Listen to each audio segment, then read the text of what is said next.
Good evening. Thank you all for being here with us this evening. What do you do when you cannot leave and cannot return? This haunting question, posed by Hisham Matar, captures the essence of tonight's upcoming discussion. And what an extraordinary discussion it promises to be. This event is part of our newly launched Qalam series, which is dedicated to exploring narratives that challenge and reshape our understanding of the world, a mission perfectly embodied by our distinguished guest tonight. We are privileged to host Hisham Matar, whose probing into the human condition has garnered international acclaim. But beyond his accolades and awards, Hisham is someone I am proud to call a very dear friend. Our friendship actually began in the pages of his books, if you allow me to get personal a little bit. The power and intimacy of Hisham's work is such that, as his reader, you do not feel as if you are being spoken to, but rather spoken with. In his writings, I found a kindred spirit, one that I felt I had to seek out. And so nearly a decade ago, I arranged to meet Hisham at a London pub near his home. There, over conversation, I found the same depth, vulnerability, and sincerity that his words carry on the page. We bonded over our commonalities, our Arabness, our ties to the region, our views of the world, and our evolving sense of self. And we spoke about mothers quite a bit. Hisham, it really feels as if I have known you my entire life. As you once said to me, if I recall correctly, as we were walking on College Walk at Columbia University after you had given your Edward Said Memorial Lecture, to which I also had the honor of introducing you at, you said to me, in life there are people you meet and there are others you recognize. And I'm privileged that we have recognized one another. This sense of shared humanity is what defines Hisham's storytelling. His literary journey began with In the Country of Men, which was shortlisted for the 2006 Booker Prize. Set in 1979 Tripoli, the novel plunges us into the turbulent world of Suleiman, a 9-year-old boy. Through his eyes, we witness a life marked by fear and betrayal, a poignant depiction of childhood overshadowed by a dictatorship that consumes fathers and dreams. His Pulitzer Prize-winning memoir, The Return, deepens Hisham's exploration into the personal costs of political unrest. Here, Hisham's own search for his father becomes a broader quest to reclaim his identity amidst the fragmented landscape of modern-day Libya. His narrative, rich with emotion and longing, resonates with anyone seeking closure in seemingly lost causes. His latest work, My Friends, longlisted for the 2024 Booker Prize and for the National Book Award, shifts the lens to quieter yet equally profound connections, those of friendship among 3 young Libyan men in London. Here, personal histories and political legacies intertwine, revealing how deep bonds can provide a solace and strength in times of crisis. Hisham, we are honored to have you with us. Your willingness to share your journey, both the joys and struggles, has been a source of inspiration to me and so many others. Joining Hisham tonight on the stage is Kamila Shamsie, our inaugural writer-in-residence and host of Qalam. Her work, like the award-winning Burnt Shadows and Home Fire, intricately weave tales of identity, politics, and belonging, focusing on the dynamics of family and legacy within the global landscape. Kamila, your insights are invaluable, and we thank you for conceiving of this series and for guiding the conversation tonight. Together, Kamila and Hisham will delve into how the places we come from shape the people we become, and how the stories we tell ourselves and each other can both confine and liberate us. Thank you all for being part of what Qalam strives to achieve, a dialogue that extends beyond these walls and into our lives. I encourage you to reflect on these stories, discuss them with your peers, and discover the unexpected places they might lead you. Now, please join me in welcoming Kamila Shamsie to the podium.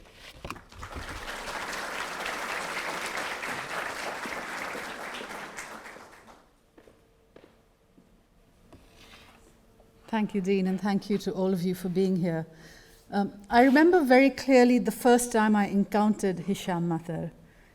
It was June 2006. I was in Paris on holiday, reading an early review copy of a debut novel that had been sent to review for the Guardian newspaper in the UK. I knew nothing about the writer beyond his name and perhaps a 2-sentence biography printed in the proof copy that would have revealed little beyond the names of cities: Tripoli, Cairo, London. It's one of the peculiarities of publishing bios that they are very keen on telling the readers where the writers have lived. Often these place names tell you very little. In the case of Hisham, I would come to recognize how meaningful the movement from place to place was, but all that was later.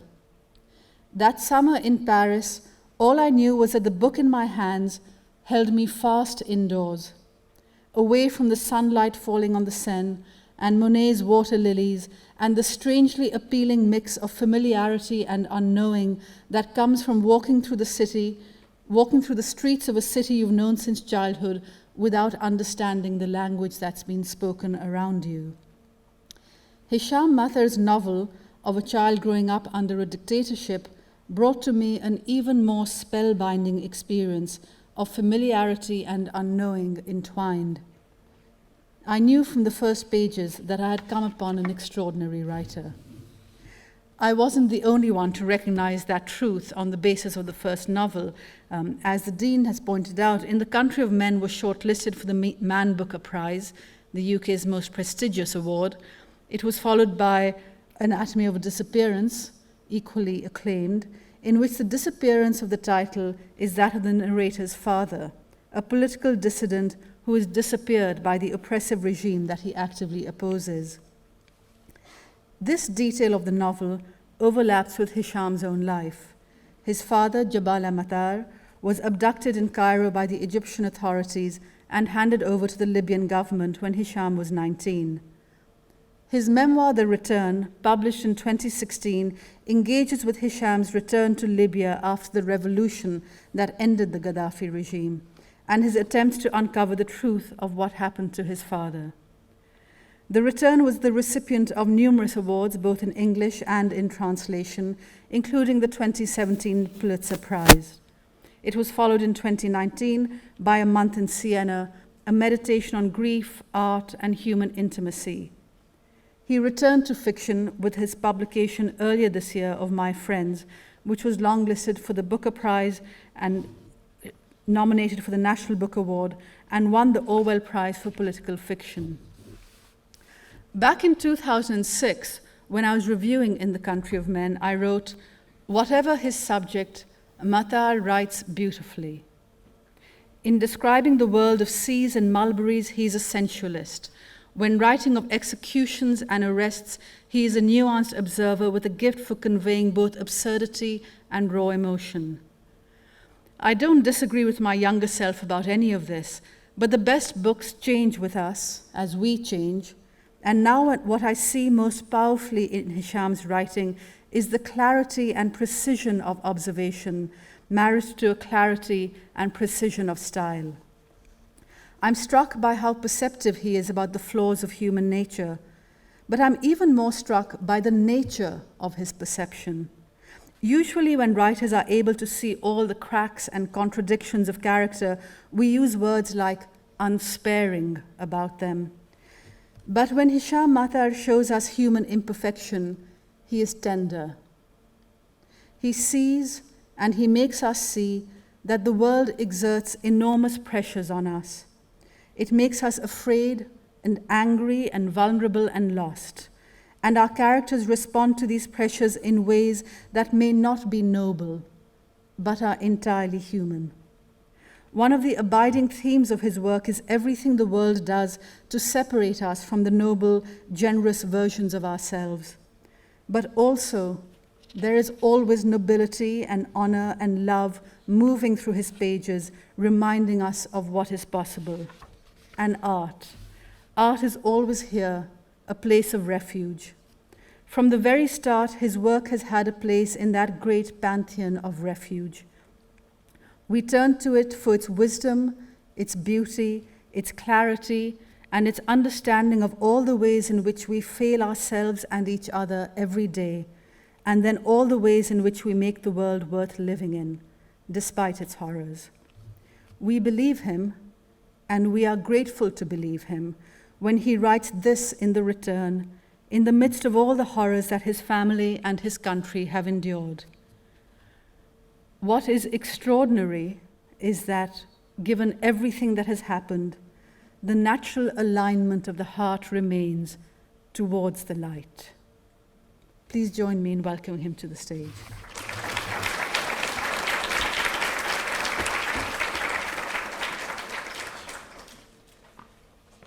I feel I shouldn't turn my back on. So, Here we are. should I sit or should I? Well, why don't you start us off? Okay, all right. Hello.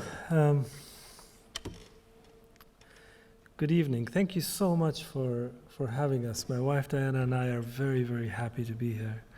I'm so touched by these wonderful introductions by Safwan and by Kamila, words I take to heart. And just generally been so delighted at meeting some of your students and some of your faculty. We thought perhaps that I should start by reading the beginning of my latest book, My Friends, in the hope that your first encounter with me will be less with this person who just is saying one word after another, and more with the book. It's not always the case, but certainly it is with this book. The beginning is the beginning. It is the first thing that I wrote, and I wrote it some 8 years before I sat down and wrote the rest of the book. And perhaps we could have a conversation, and it might come up in our conversation why there has been that delay. But all this to say that what I'm about to read you has been in my head, in my heart, for a good 8 years before I sat down and wrote the book. It is, of course, impossible to be certain of what is in anyone's chest, least of all one's own, or those we know well, perhaps especially those we know best. But as I stand here on the upper level of King's Cross Station, from where I can monitor my old friend Hussam Zua, I feel as though I am seeing right into him, perceiving him more accurately than ever before, as though all along, during the 2 decades that we have known one another, our friendship has been a study, and now, ironically, just after we have bid one another farewell, his portrait is finally coming into view.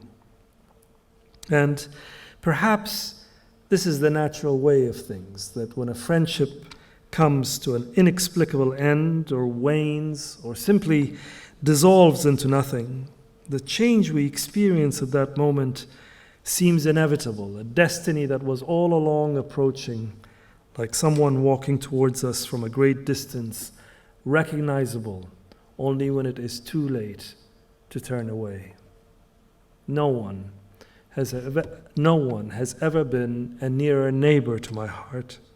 I'm convinced, as I watch him go to his train for Paris, that city where the two of us first met so long ago and in the most unlikely way, that he is carrying, right where the rib cages meet, an invisible burden. One, I believe, I can discern from this distance. When he still lived here in London, hardly a week would pass without us taking a walk, either through the park or along the river. We sometimes got into a debate, usually concerning an obscure literary question, arguments that, perhaps like all arguments, concealed deeper disagreements. I would sometimes, to my regret, for the gesture has always displeased me, tap my finger on his chest and let my palm rest there for a fleeting moment, as though to keep whatever it was that I believed I had placed there stable. And I would, once again, take note of the distinct pattern of his ribs, the strange way his bones protruded, as if in constant expectation of an attack. He does not know that I am still here. He thinks I have left, rushed off to the dinner engagement I told him I was already late for. I'm not sure why I lied. "Who are you eating with?" he asked. "No one you know," I replied. He looked at me then as if we had already parted ways and the present was the past, I standing at the shore and he on board the ship sailing into the future. That burden in the chest, I can see, has rolled his shoulders back a little, causing his hips to fall forward so as to compensate and stop him falling at the slightest push, face first. And yet, he does look, from this distance, like a man possessed by action, moving forward, determined to enter his new life.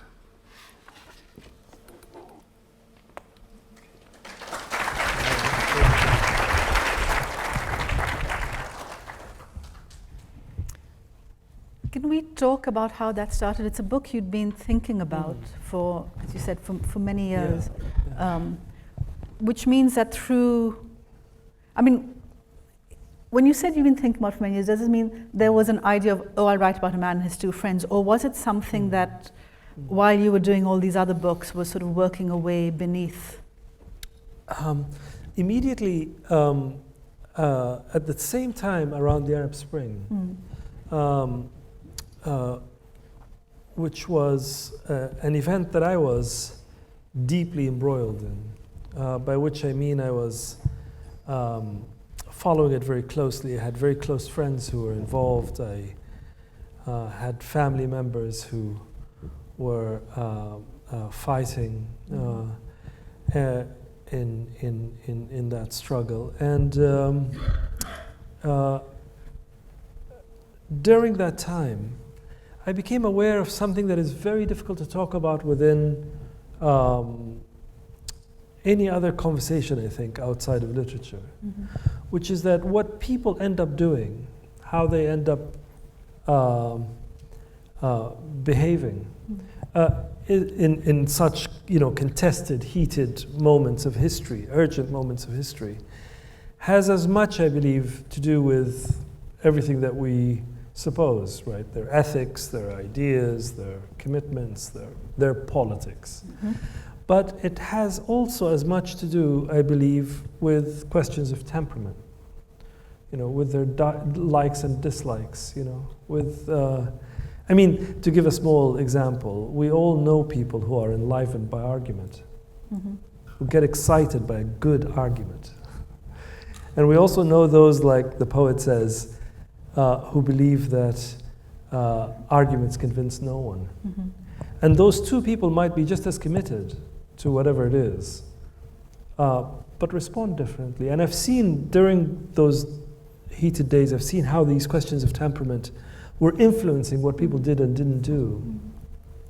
And I thought, wouldn't it be, temperament is really the place of the novel, I think. It's really what the novel can do very well, is show us how our temperaments play out, And I thought, wouldn't it be interesting? Would it be interesting to write a novel about friends whose temperaments, who might be aligned in all sorts of ways, but whose temperaments are different, and place them in these historically very divergent, intense events. But I felt I was too close to those events. I couldn't really write a novel in which a character passes through the Arab Spring in 2011. It was impossible because you need this distance to develop, or hope at least to develop, a kind of passionate ambivalence, towards the subject, that you can really fill it with the imagination. So I just needed time to do that. So this is the story I've been telling myself. It's a good story. Right? Yeah. But then I found this piece of paper from 2003, so before any of these events. An envelope from from the years when we lived in Paris, and I wrote in the back of this envelope an idea for a novel. It was just 3 lines about 3 friends, 3 male friends. So I have obviously been thinking about this for a long time. The question of temperament and where it comes from. Is it just, are you born and you just have a certain temperament, or do events act upon you to push the temperament in one direction or the other? It's something I was thinking about when reading In the Country of Men. One of the things I remember that struck me so much about it, there were all the things in the way you write it. My first novel was also about a young boy growing up under military rule with a relative who's involved in dissident activity, and what it is to be a child. And I was thinking about why both of us might have gone to the child. And one of the things that I was thinking while reading your book, I don't know if I thought it while writing mine, but certainly when reading yours, was this question of what does it do to character and temperament to grow up in that kind of society? It's so interesting with Suleiman that from fear, he just lives in fear, which children shouldn't live in. Yeah. There's something so perverse about, and yet it's deliberate. Yeah. It's required, that the state requires him to live in fear. And I wondered if you could talk a little about how part of what makes tyranny so awful is what they do to children and what they do to temperament and character, perhaps. I think many things that are fascinating to me about childhood, but one of them seems to be very obvious, which is for children, everything they see and whatever is surrounding them feels to them to be permanent. That's why it can be incredibly devastating if it's not a good environment, and why it can be incredibly sort of can give an impression that the world is incredibly safe and secure if it is a positive environment. So the questions of hindsight are different. So everything feels much more intense.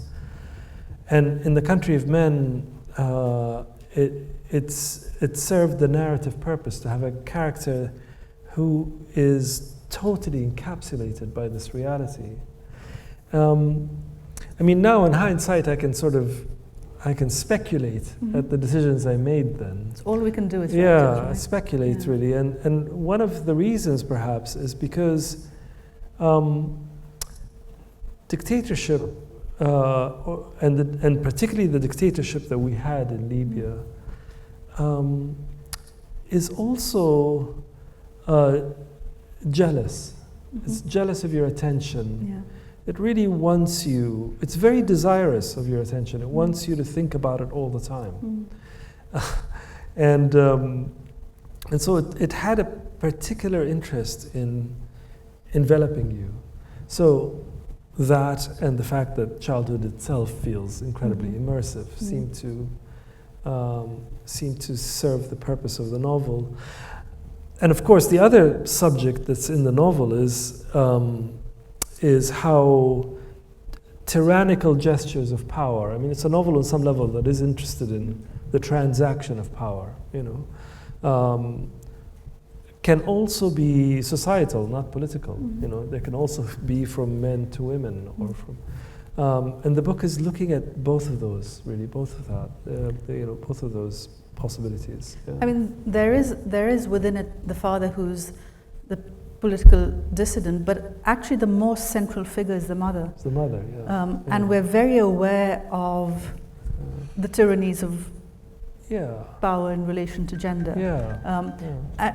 One of the things that was striking to me, it's a book in which you have people who are brave.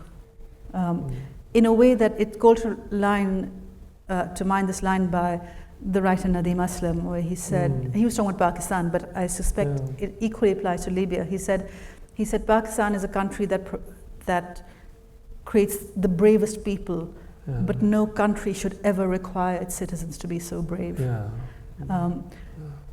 And there are some remarkably brave people in the country of men, and yet when Suleiman thinks of bravery and fearlessness, he thinks of Scheherazade from 1001 Nights.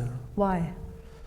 Well, the way Scheherazade is spoken about, or the Arabian Nights are spoken about, usually we all, it's one of those books that even if you've never read it, you sort of know a lot about it, right? It's about these stories, and she's under the threat of execution every night, and she must leave Shahrayar on tender hooks. When the line shows on the horizon that dawn is breaking, right? So he would grant her another day to live so she could finish the story. And she has to keep this going for as long as possible.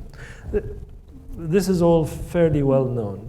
What is perhaps less mentioned is that Shahrazad is the one that lobbies to marry him, right?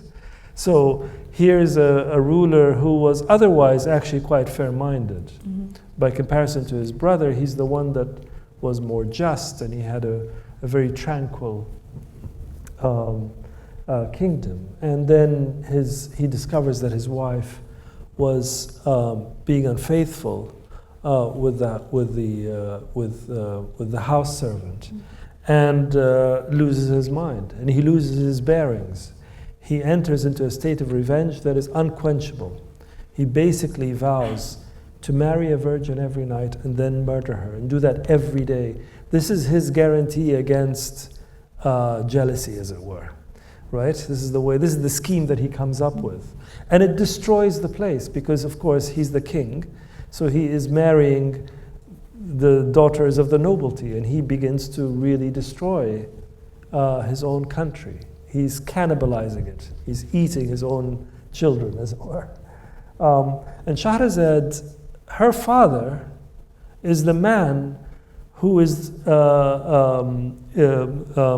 charged with taking, he's very close to Shahrayar, and he takes the brides in the morning to be executed. This is his job. And Shahrazad lobbies him. She argues that she should marry him. So what's incredible about her is that she is trying to save her sisters and her kingdom. She wants to appeal to the better nature of Shahrayar, the imaginative nature, the nature that might see the world in a different way. And the stories start in the beginning to confirm his prejudices about women, that they're unfaithful and so on. And as they progress, she starts to complicate that. She introduces examples of women who are quite honorable.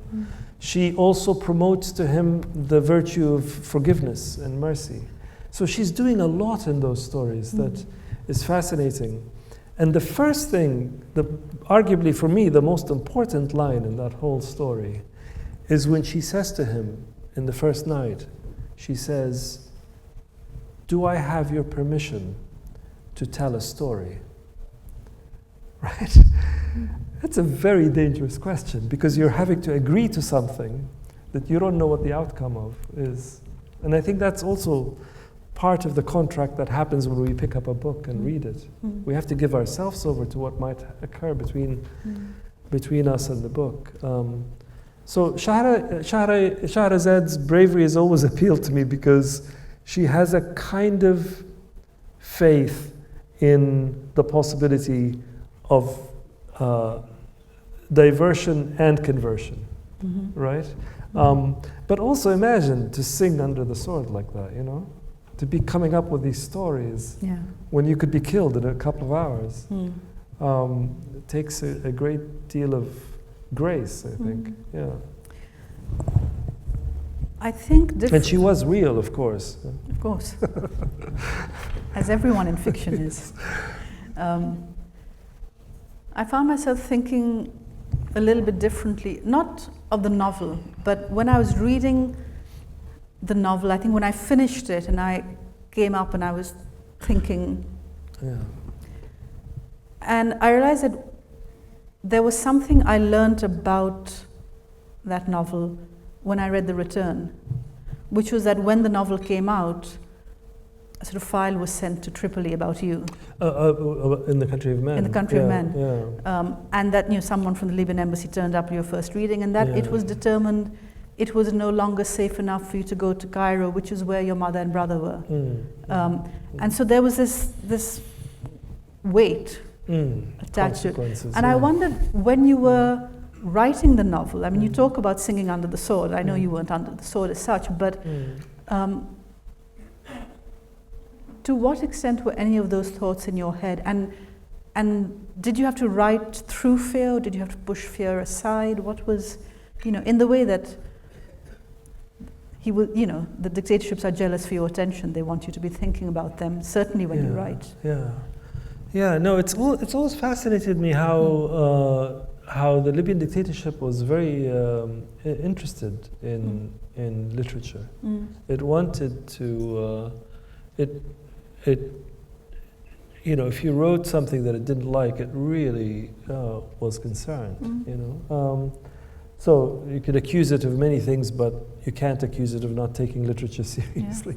But took it maybe seriously in the wrong sense.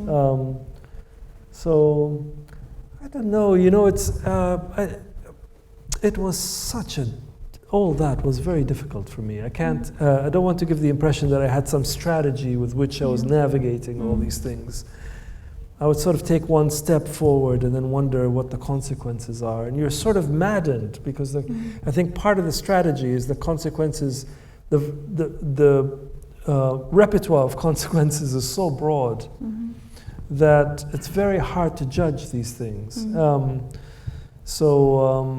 I realized in The Country of Men, for example, I wrote, there's a scene about an execution that had taken place, and this used to happen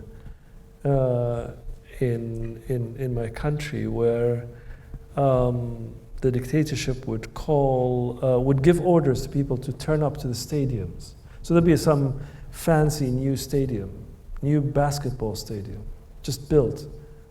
Maybe not even a serious game had taken place there. And so everybody goes, bring their children with them, thinking it's a happy event, and then the gates would be closed. And suddenly they realize what they're there for. That someone's going to be executed. And this traumatized society, it's a kind of social psychosis of some sort. So because of that, we don't talk about it. Very few people talk about it, very few people write. Of course, now history has moved on. We have other horrors to contend with. But back then, it was very difficult to talk about it. And my character, Sulaiman, in The Country of Men, sees one such execution. And writing about it, I did feel I was breaking some kind of wall of silence. And it had consequences that weren't necessarily only social or something. There was very serious political consequences. So I don't know what to say apart from, I remember when I wrote that scene, I began to shiver. I remember it was a warm day. The house where we lived, the bathroom had a window and the sun was streaming through. And I was I decided to wash the whole thing off. So I decided to take a very warm shower because I was trembling, and continued to tremble under the warm shower. So I don't know what all that means. I mean, I wrote it, and it got published, and consequences happened. In hindsight, was that the right thing or not? It's very difficult to judge, really. And I've always had, for this reason, I've always had a particular fascination with artists and writers who have had to deal with this. And it's very easy to take a very quick conclusion that the right thing to do is to write it no matter the consequences, or the right thing to do is not to write it. I think it's much more complicated than that. So a writer that I think is very pertinent to this conversation is someone like Naguib Mahfouz, whose work I hold in great regard. And Naguib Mahfouz was very careful about when to write about what. So he timed it in a certain way so as not to end up in prison. And some people accused him of not being brave enough, but I think that was the right thing to do, because otherwise we wouldn't have Naguib Mahfouz and we wouldn't have those books. And so there's a whole, sadly, there's a whole list of such writers who have had to navigate this question of to speak or not to speak. Or to put it in a different way, how do you function under the most free and liberal internal regime over your imagination when state tyranny is there, Another artist that is very close to my heart that has really needed to do that, but in a very extreme way, is the Russian composer Shostakovich. And Shostakovich really, every time he would compose a piece of music, he wasn't sure how Stalin would respond to it. And there were several moments when he was pretty sure that they were going to come and get him. In fact, so sure, there is doubt over the story I'm about to tell you, but I've never been able to get it out of my system. So apparently, at one point, he was so certain that they will come for him that what he would do is, in the evening, he would pretend to his wife that he's working late, and he would say, no, you go out to sleep, and put the kids to bed, and they all sleep, and he sits at the piano, and he's working. And then when he makes sure that they've fallen asleep, he rolls out a blanket and sleeps by the door of the house, because he wants to be able to hear them coming before they reach the door and disturb his family. So he could open the door very quietly and slip out. To him, it was more horrific to see the horrified, shocked faces of his wife and his children, So this story, sadly, is a very old story of how to remain as true to your internal weather as possible, to the weather of your imagination, and to the truth as you see it, whilst not subjecting yourself to mortal danger. Yeah. I remember, it must have been about 20 years ago or so, when Mo Yan won the Nobel Prize for Literature, and there was a lot of criticism saying, well, he's a Chinese writer, but he doesn't speak out against the Chinese government. And I remember having a conversation with Pankaj Mishra at the time, and we were talking about the fact that it was so odd that this was coming from sort of liberal Western democracies, where there were so many writers who didn't have to fear the kinds of things Mo Yan had to fear, who were not saying anything about the Iraq war or Guantanamo. Exactly. And now, of course, we see with the genocide in Gaza, how many people are silent in places where they could speak without being imprisoned, without their families being imprisoned. Absolutely. These dangers exist in all sorts of settings, and I do. I mean, like you, I do think people need to consider these things very carefully and with great introspection, reflection, but also with great humility. When you started to speak there of Mahfouz and Shostakovich, I smiled a little because it's so, I could hear your voice from the books coming out. Because one of the things that's so striking in the return is when you find yourself in situations that are impossible or difficult or fraught, so often you reach for writers or artists. So right in the beginning of the book, we have Hisham flying into Libya. And you say Nabokov and Conrad were right, that they were people who tried to cure themselves of their homeland. But Mahfouz was also right. He said, never leave your homeland. And of course, in that moment, you're reaching to these different writers, but you're doing the third thing, which is you did leave your homeland. You had no option, but it was a leaving. Yeah. But you're not trying to cure yourself of it. You're sort of returning to it. And I wondered whether, I wonder if you could talk about that third option. Is it a place where you can live, or do you have to ultimately either have to say, this is my homeland, or I've cured myself of it? You know, it's such a good question.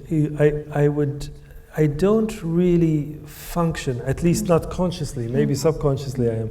I don't function under a sort of pre-decided approach that I've thought, oh yeah, that's the right thing to do. I've always been very keen to be as close to the earth as possible. You know, I like the unevenness of the earth. That's what I'm committed to.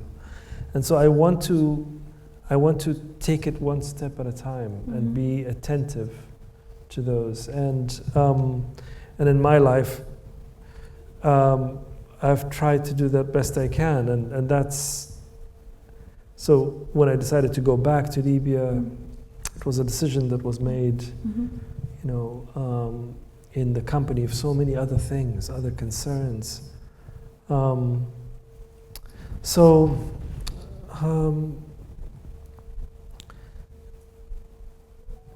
It's also very hard to speak about this because the whole thing is changing all the time, you know?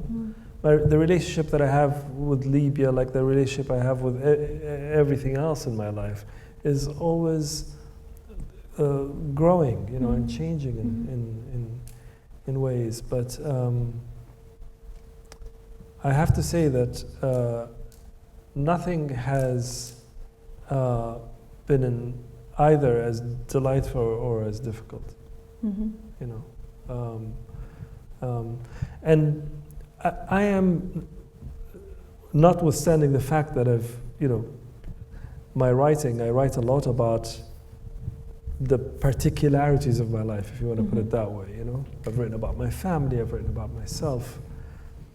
But the irony is that I'm not really that interested in myself, or I'm not that interested in my family. In other words, I don't think that my family and myself are something unique about us. That I'm interested in something else. I'm interested in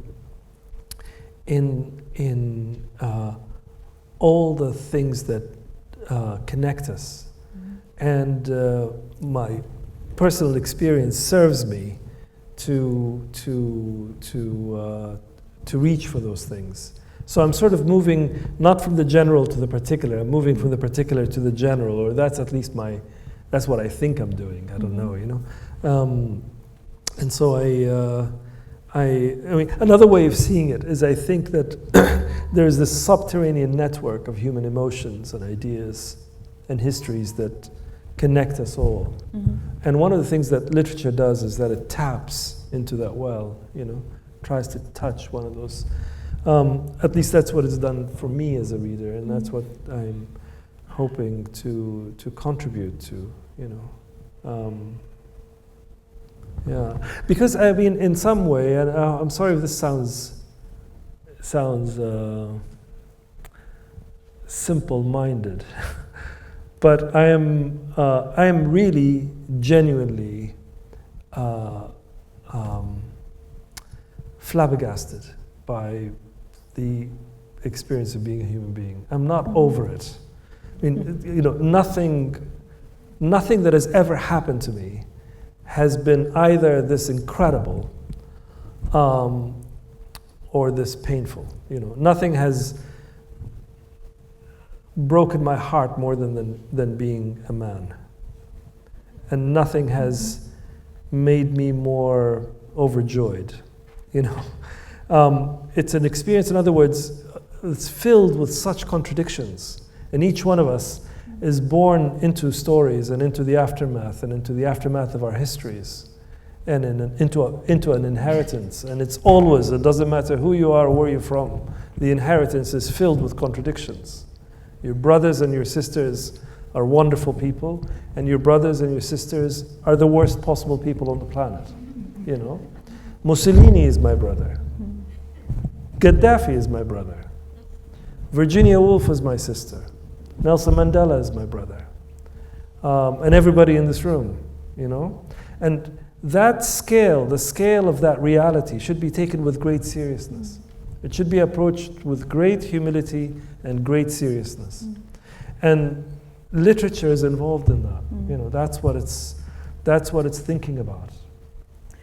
You know, one of the things that comes up in the books, I think, in both in the Country of Men and Anatomy of a Disappearance, and for some part of my friends, is people live in a certain relationship to history, which gives rise to fear, and the fear gives rise to secrecy. And then the secrecy just comes down between them and other people. There are a lot of places in the novels when there's just this, whether it's between husbands and wives, parents and children, lovers or prospective lovers, that secrecy just divides. It stops humanity, or it stops connection. It would have been very easy for that to be you. To be you, right? There are moments in with the return. There's this moment when you talk about going away to boarding school in England, and you have to pretend not to be Hisham. You're someone called Bob. And there's this young woman, and she's interested and you're interested, and then you turn cold towards her. And you said, I cannot imagine kissing a mouth that doesn't speak my actual name. And that secret life of yours has come between you and her. How does a person move past that? You said it could have been you. It is me. It is me. But you know, as well as other things, I hope. I think a common plea, right? A common hope is we all wish to be known for who we are, really, you know, and we wish that we can go on changing whilst being recognized by those that we love. We want the liberty of transformation, but we want to be recognizable, and we want to be known, you know, really known. I don't mean known in some in some you know, egotistical sense, you know, oh yeah, he's really known. I don't mean in that way. I mean really, really known, you know. I think that's something that, and the thing about these secrets is that they really change us, you know. I found out when, in this example that Kamila is alluding to, when I went to boarding school in Britain, I was 15 years old. And because in those days the Libyan dictatorship was targeting dissidents and their families abroad, I went under a different identity, I went under a different name. And the name wasn't even the name that I chose for myself. I really liked Bob Marley and Bob Dylan. So I thought I wanted to be Bob. And of course I went to this, you know, old-fashioned English boarding school where they don't call you Bob, they think Bob is a nickname for Robert, which it is. So I was called Robert. I didn't even get Bob. And I found that when you are Robert, when you are not Hisham, when you're not Libyan, I was I was supposedly half American, half Egyptian, and I had by then a very exact Egyptian accent. I don't anymore now, but I did back then when I was a boy. So I could pass for an Egyptian with anyone that could speak Arabic. And there were a few boys in the school who spoke Arabic, who were Arabic. And of course, because they're Arabic, they became my friends, because we had a lot in common. And I was very close friends with people who didn't know who I was, from 15 to 17 for 2 years. And I discovered that you can't really be yourself. You can be, but also I discovered what's interesting is that you can also be yourself. Both are true, you know. Some of yourself does, you know.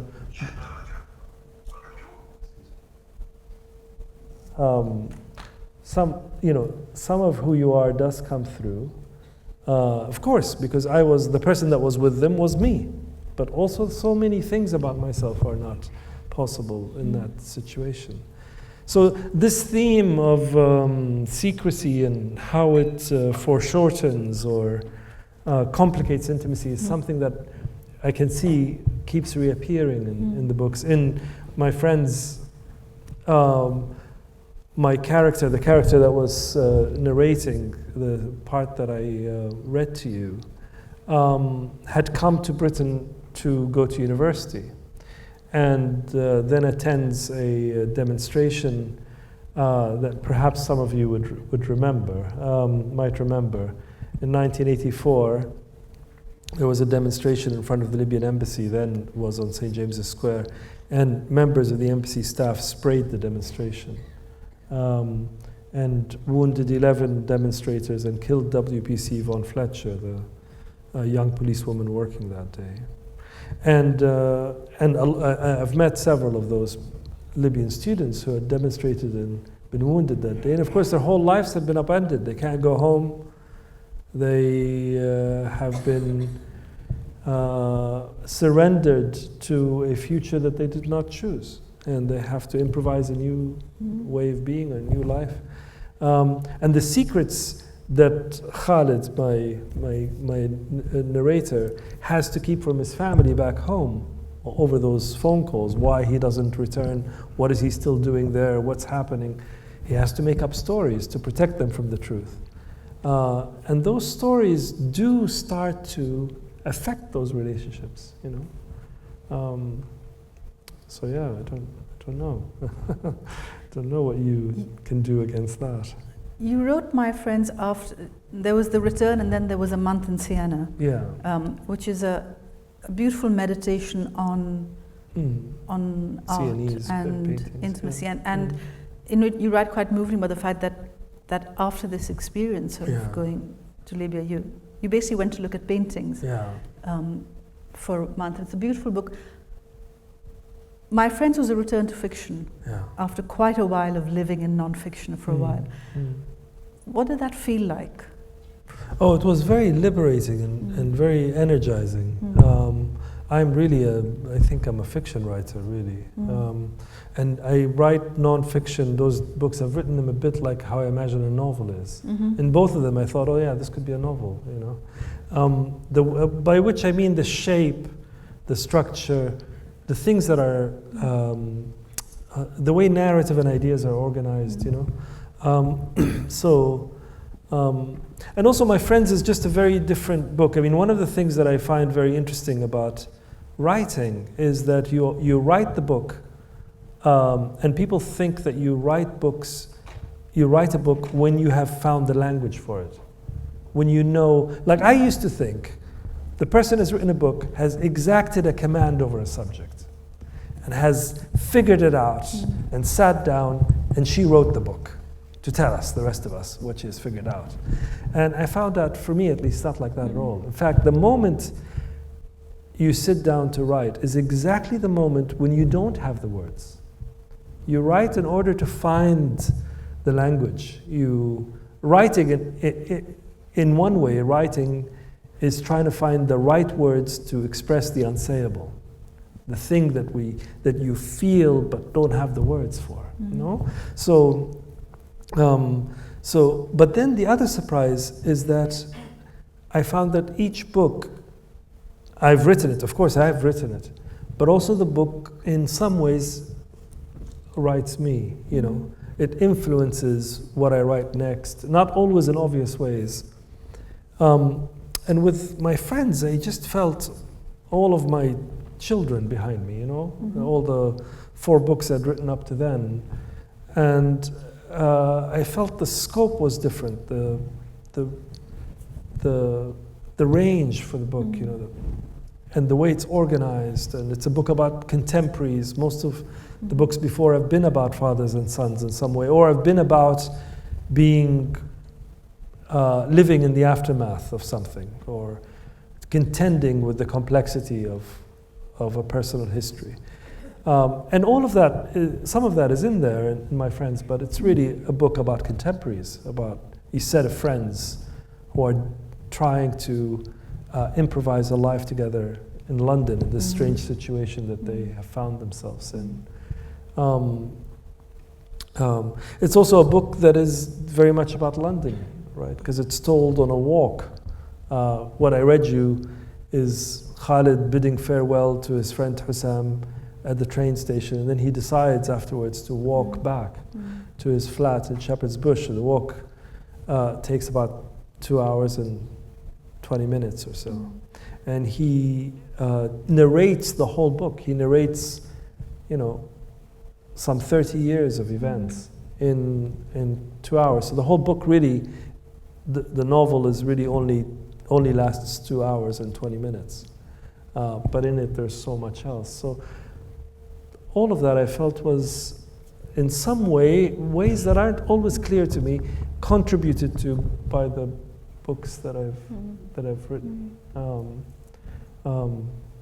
I think one of this is putting it too bluntly and too, I'm exaggerating here a tiny bit, but only in the hope that it will clarify what I mean, is that in a way you want to write the book that has in it all the things that are weighing or preoccupying you or fascinating you, so as you could to see what happens on the other side of them.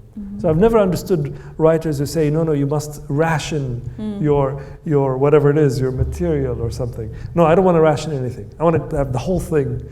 Then see, I want to emerge on the other side of the book with absolutely nothing, and then see what happens, you know. One of the books mentioned in the book is Virginia Woolf's Mrs. Dalloway, which also concerns a day in London and a character walking around. And, you know, I could very easily see the two being read or taught side by side. Earlier you were talking to the students in a fireside chat, and you referred to the fact of being a writer, writing in English and living in England, but coming from a very different experience. And sort of figuring out how you do that, what you do. Where are you now in that? Is that still something you think about, or is it back of the brain stuff? Or do you feel that in the time between when you started writing and now, the landscape of writing has changed enough that, you know, the Virginia Woolfs don't exert the same kind of pressure of ownership? I mean, on the one hand, on the one extreme, you don't want to assume that you are only the result of past events. At the same time, you don't want to surrender totally to the things that have happened. But what I write about, the language that I write in, where I write from, are the results of everything that has happened to me. You know, so there was a long period of time when I found that really problematic. Particularly, I think, and many people, of course, in this audience would understand exactly what I mean. Particularly if you have been born into and educated into the Arabic language. You know, so up to the age of 11, my education was in Arabic, and I was, if I can be a little bit immodest with you, I was really good. I was so good at Arabic. I loved the language so much. I still do. But I was so good in grammar classes and so on that my friends always sat next to me on the exam time, you know. That was very good. And so I had a relationship with the Arabic language that was a passionate one. This is all to say that, you know. And I was very lucky because my parents had a very good library at home. And so I grew up reading and loving Arabic literature. And then at 11, for a series of complicated reasons, I had to be, unwillingly, it wasn't my choice, I had to switch education to English language. And I didn't speak a word of English, you know. I mean, I could sing along with Redemption Song, but didn't know what the words meant. So that's where I was. And I was put in these booths first 3 hours of every day at the school I went to in Cairo. It's an American school in Cairo, Cairo American College. And was listening to audiobooks of Jane Austen. And the book is in front of me and I follow the words. I do that for 3 hours every morning. That's how I learned really English. It's amazing I still love Jane Austen because that was really intense. It says more about Jane Austen than it does about me. But and so I was really, if you like, pickled in the language because I had to learn it very quickly. I had 6 months to not lose the year, you know. So it was very immersive. And then a couple of years after that, I was in boarding school in England, and you know. So, but if you do that, I think with every language it's complicated. But with Arabic, because our relationship to the Arabic language is such that it is really the miracle in our upbringing. No, it is, you know, I mean, not to get too theological about it, but, you know, with Moses, the burden of proof was the sea, the power of transformation. In Christianity, the burden of proof is Christ's, you know, ability to forgive and to transform through love and forgiveness.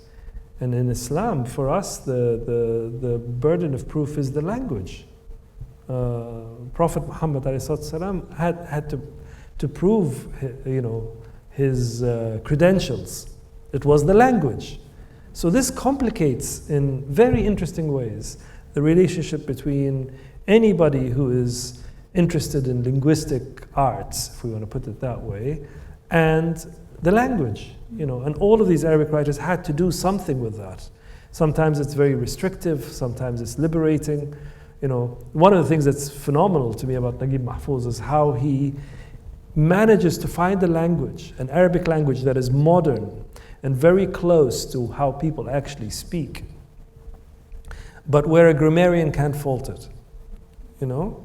It's quite an achievement. It's an amazing thing that he does. That doesn't, of course, come through in translation, but it's there. And so there's always been this dynamism, this relationship. And so if you are Arabic and then you start writing in a different language, the implications, the nuances, the accusations that you impose on yourself and that are imposed on you are of a certain register, because you haven't just given up a language. You have given up a sacred language, no? So everything becomes very complicated. And I had to contend with that. I had to figure out my way. And again, thankfully, I'm not alone. There were so many examples around me, writers that I could learn from, and writers that I could learn, you know, who taught me to avoid certain traps, you know.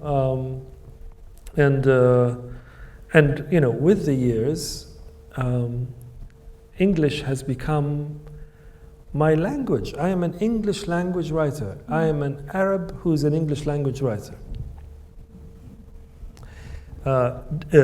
People think I have chosen it. I haven't chosen it, but I haven't also rejected it, you know. And with time, I have become much more interested in the way things are. I'm not so much interested in how I wish them to be Or no, I'm very committed to. That's what I mean by being very close to the earth. I'm interested in the way things are. This is the way things are. And within The Country of Men, my first book, when it was translated to Arabic, and I went and sat with my wonderful translator then, Muhammad Abdel Nabi, in Cairo, and we sat in. If anybody here knows Cairo, there's a famous cafe called Groppi. Makes very good coffee. And it's a very nice place because they can just leave you. You could be there for 4 hours with 1 cup of coffee. Nobody bothers you. And so I sat with Muhammad and we went through the translation, and I was so excited. I had underlined certain things, I had editorial things, and we sat, and by the end of the 4 hours, I felt so depressed, really, because I understood that my ear is not quite, I understood that I'm an English language writer. It's making me remember a conversation you and I had in 2013, which is of course a particular moment. So 2011 there was the Arab Spring. 2012 you went back to Libya. Yeah. Yes. Yeah. 2013 you and I were having a walk. I assume we were having a walk. Yeah. What we do. We usually, yeah. It was, I think, October. And the reason I think it's October was I had just become a British citizen. That's right. And you were one of the first people you were the first people with whom I was having this particular conversation quite after it happened, where I said, you said, how was it? How was the ceremony? Yeah. Because there's a citizenship ceremony. And I had walked in with completely uncomplicated feelings, and they were uncomplicated in large part because Pakistan and Britain both allowed dual nationality. I didn't have to give up a Pakistani passport, and so I didn't think in terms of any kind of giving up. I thought I'm adding to, and also that travel will be much easier on a British passport. And I walked in, and as I walked in, there was a photographer there taking pictures of everyone. And he handed me a little British flag, a Union Jack. He just handed it to me to take a picture with. And I was in Camden Town Hall, which is right across the street from the British Library. And I had been spending my days in the British Library researching a novel set during colonial rule. And I had been looking at photographs of that very Union Jack flying above a street in Peshawar where there had been a massacre by the British of unarmed, non-violent demonstrators asking for independence from rule. And I looked at that flag and I could just think of these pictures, and I said to you, I didn't expect the moment to feel complicated. And you said, yes, of course, because in that moment, we are the betrayer and the betrayed both. We are betraying our country by wanting to live somewhere else and having another citizenship. But we are betrayed by our country, which has made us want this. And I wonder what your feelings now are about Libya. It's been more than a decade since that visit. It's been about 7 years since you wrote, 8 years since you wrote The Return. And I wonder whether you still think in those terms of betrayed or betrayal, or whether you are now in some different space in relationship to Libya, to England, the present. No, I think I'm in a different place. I think I take it less personally. I think I'm really interested in all that has happened, and my country has been through such a turmoil, and so many people I love and people I admire have given so much to it. And the reasons why we are where we are are complicated. They're not straightforward, and they deserve quiet, close attention. So I don't. I don't see it that way anymore. I don't. I'm not. I haven't. I don't feel I owe anyone or anything an apology or the opposite. I'm not sure how I got to this place. It's quite a good place, but I'm not sure how I got to it. Do you think writing The Return played a part in that?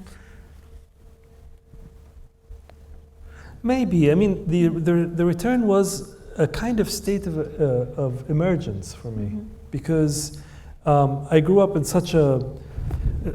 a political family. You know, there were lots of really interesting people in and out of that house, and not least of all my father, who was just an incredible human being. You know, it's the accident of birth. You know, you don't choose your father, and if you have a father like that, then you should kiss your hand front and back and give thanks. You know, because it's just an amazing gift. So kind and generous and smart and honorable and, you know, just amazing person. And most of all, delightful. You know, his company was just delightful. And those conversations about politics were very, very pointed. Like, political language is usually pointed. You know, we want to cause change. We want to get rid of the dictatorship. We want to promote free and open discourse, and, you know, all of this stuff that was going on. And I agreed with their principles. I share their principles. You know, democratic rule, freedom and independence of the courts, freedom and independence of the press. I mean, who could disagree with all that? But the way they talked about it is they were interested in what is the obstacle, how do we get rid of the obstacle, how do we advance our aims and causes. But my sensibility is different. I don't, you know, I'm very invested in politics, but I'm not a politician. I see the obstacle and I ask different questions about the obstacle. I see the obstacle and say, why is the obstacle there? What does the obstacle want? You know, I'm interested in a different way. I'm interested in, how do you stand and look at a painting when somebody you know is in prison? How do you read a book? How do you write a poem when your friend has been tortured to death? You know, everything becomes very complicated under this situation. And what happens is that lots of different sides of you have to be submerged, pushed down, so you could focus on this urgent situation. And so the return for me writing, it felt like a state of emergence in the sense that I wanted all of those registers to be up. The quiet and the loud, to put on the same level of attention and close attention, my father's suffering in prison, and looking at Titian's The Martyrdom of St. Lawrence, for example. You know, to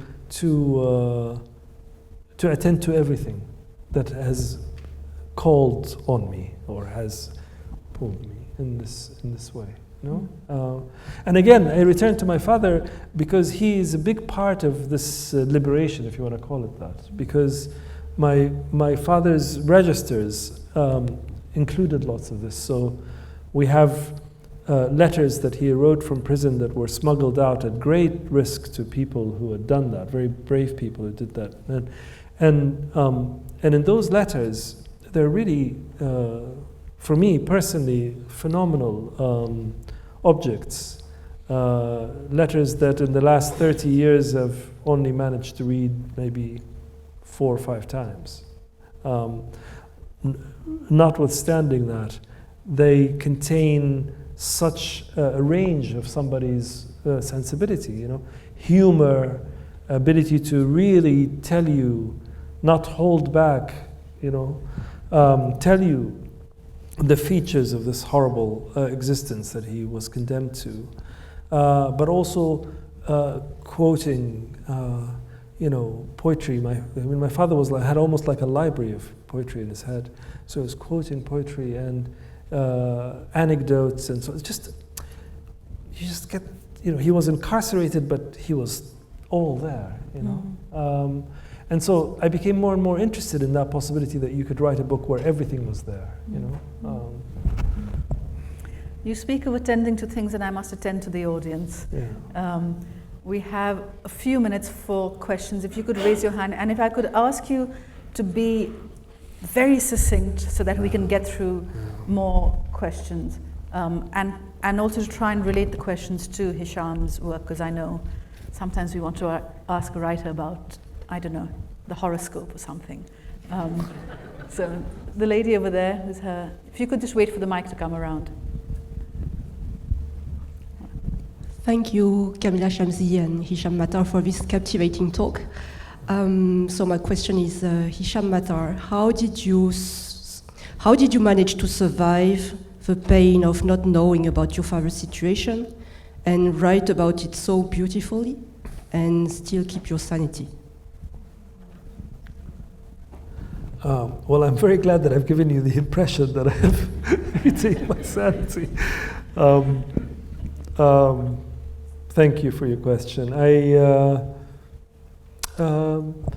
Slowly, I would say, slowly, and with the great help of the love and support of my family and friends. This is not something I've done alone by any stretch of the imagination. Yeah. Gentleman here.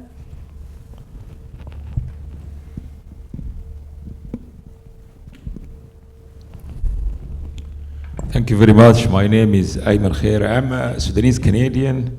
I have a friend of mine who's also Libya, and he was he married a Canadian woman, and he named his children in old Libyan names. At that time, I didn't know why he did that, but I think because he's not a writer, and when I read about your return, maybe this is his way of returning. My question is, as an author, you mentioned about Shahrazad.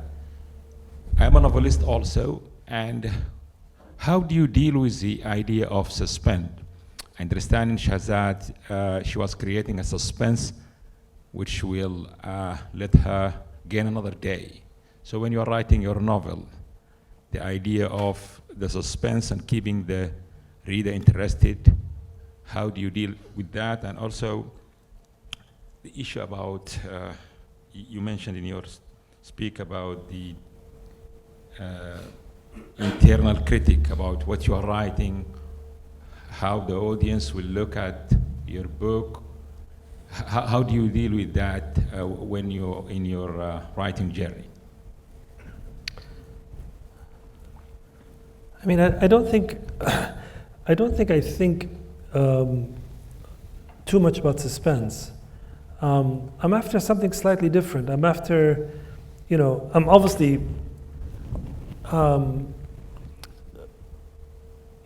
trying to write books that are, to put it very simply, according to my taste. And my taste is, I want to be, if I want to be hooked, I don't want to be hooked by a whodunit necessarily. I want to be hooked by being exposed to the details of how somebody thinks and feels, and to be embroiled in that, Yeah, I would say that. Yeah. Lady over there.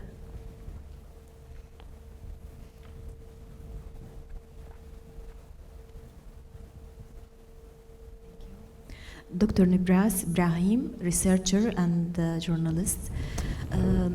We know a lot of writers who wrote in non-mother tongue language, and they produced unique masterpieces as yours. My question, Mr. Hisham, while you were writing your novel, have you passed in moments where the devil of writing obsessed you, and the original scene or dialogue were in Arabic in your mind?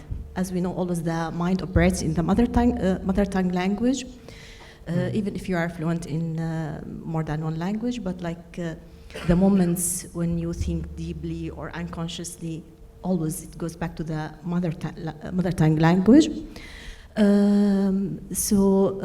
This This is one question. The other question, what challenges do you face when you are writing in a second language? When I'm writing what? In a second In a language. In a second second language. language, right. Well, that's the thing, you see, it's... I don't- Especially your mother tongue is Arabic, and we know it is like a very rich language, which mostly there are wider range of vocabularies to be used, expressions, way to use the language compared to other languages. True. I have a friend, a writer, Arabic writer, and she has recently had to leave her country and is living in Britain. And she is, for professional reasons, not imaginative ones, thinking about switching languages and writing in English. And she has very good English. But I advised her against it because she showed me something she wrote in English, and it's nowhere close to how good she is in Arabic. Because she is a writer who has come of age in the language. This is the language that she, people think that when you're writing, the language is incidental, it's neither here nor there. If you have two languages that are strong, you choose one of them. And it's certainly not like that. Your relationship with the language is so complex and granular, and when you write into it, you're right into its river. You have to respond to everything that's been said. Excuse me, in that language, certain words have meanings that are untranslatable, or have connotations, references that are untranslatable, perhaps all words within a certain language. So this is a very serious business. It's not something that you do lightly. In my case, it wasn't a conscious decision. I have come of age in the English language. Since the age of 11, I have been speaking, writing, reading almost exclusively in the English language, because of a whole set of very complicated circumstances that were beyond my control.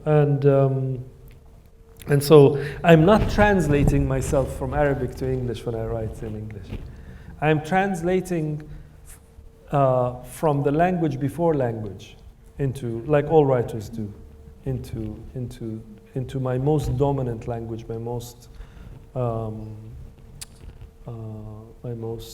my strongest language. Writing is already very difficult, at least for me it is. And so you want to use your strongest tools, so it's more like that, really. Yeah. This lady back there in the white shirt, her hand up.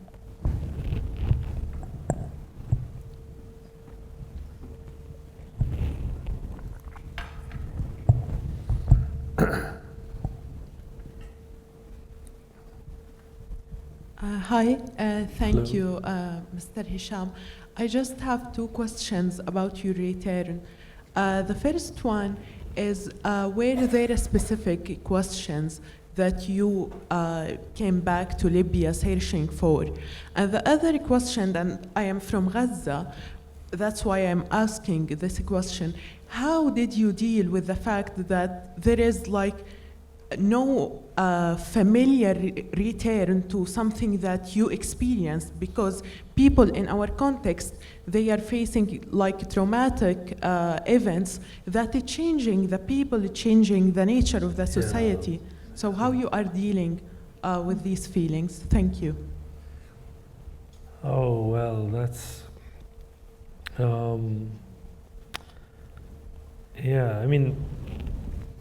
it goes without saying, my sympathies to you, and I hope that everybody you know is as safe as possible under this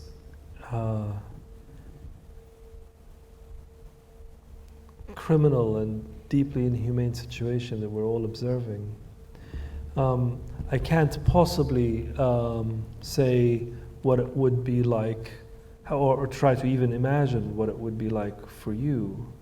But I would also say that everybody, observing those events, has done something to us.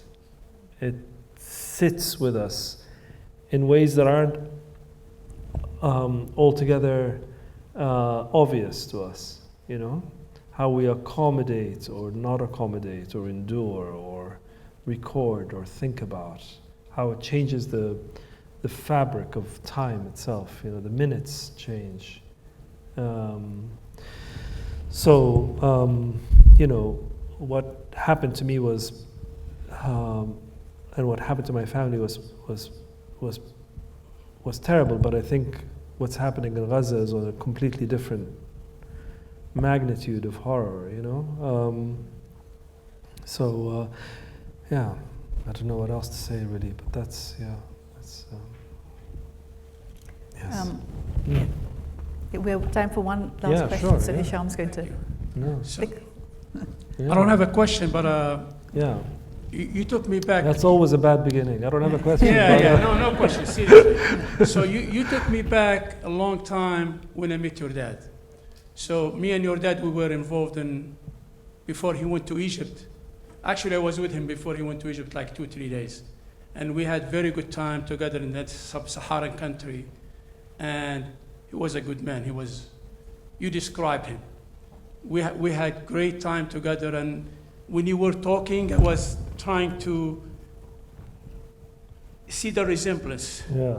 I mean, he was typical Bedouin a little bit. I mean, you lived in London, so that it's not He was a Roman Bedouin. Yes.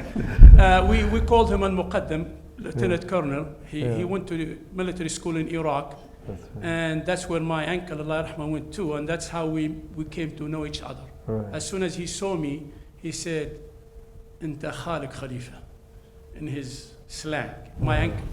And your dad was a good man, was a great man. How lovely, I'm so happy you're here. Yeah, and we had great time together, and the Egyptians sold him like they sold so many other folks, but inshallah one day, you know, we'll get it back. But thanks for the opportunity. Thank you so much. Thank you, it means a lot to me. Thank you.